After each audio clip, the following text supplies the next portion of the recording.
realize that the contribution of the real estate sector to the gross domestic product is not very impressive, and we are bothered as a practitioner, and we felt that the only way that we can contribute our quota to this is to create a platform, for knowledge sharing and meaningful conversation in the sector. And so we created this platform so that we can bring all stakeholders together, because you see, when you talk about the growth of an economy, it's not the work of one person, it's not the work of an entity or a single company. People have to come together, systems have to collaborate, industries have to work together, and that's the essence of this platform. So we are bringing everybody together, and then we made the team for the Maiden Edition promoting the growth of economies through real estate investment and development. So we are keen on seeing that there's an improvement in the growth of the Nigerian economy. So that's the reason behind bringing or creating this platform. The audience is a cross-section of professionals around different industries. Real estate sector has a lot of sister industry playing in that sector.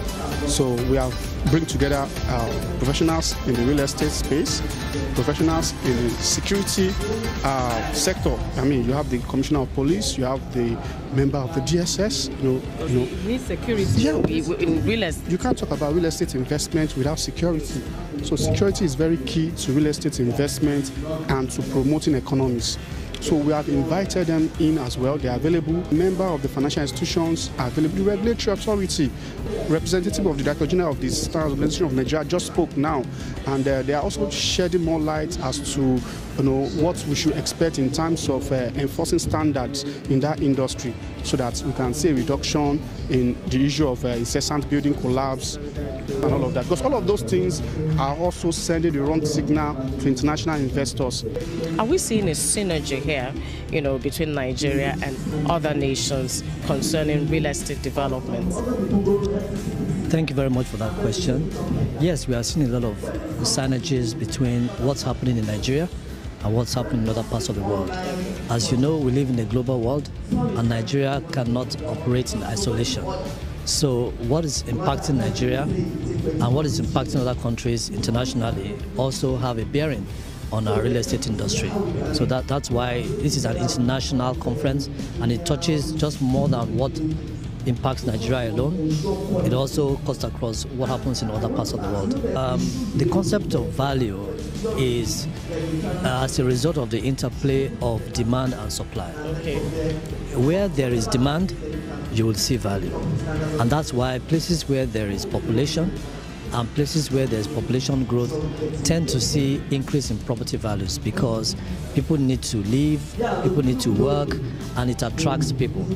But the good news is that we are seeing a lot of interest in some other cities. Let's take Ibadan, for example, in Oyo State. Because of the link and improvement in transportation, we are seeing a lot of demand for real estate in Ibadan as a result of some of the recent infrastructure development, like the rail, like the advancement of the Lagos-Ibadan Expressway, and a lot of other infrastructural works that is going on. So the key driver for demand in other states is connectivity. So as we see more rail connectivity between Abuja and Kaduna, for example, between Lagos and Ibadan, between Abuja and Kano and some other places, that begins to open up new secondary cities, and naturally demand will follow. Well, the only constant when it comes to real investments that has surpassed time is the real estate, right?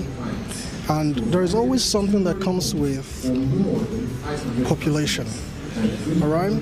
And somehow it is unavoidable, because this is a push and pull effect of demand and supply. I feel that there has to be some system. It's not within my purview to allot what system will be, but I think that when we trade, there's what they call ethical sales, right? There's ethical profit and just very exploitative profit.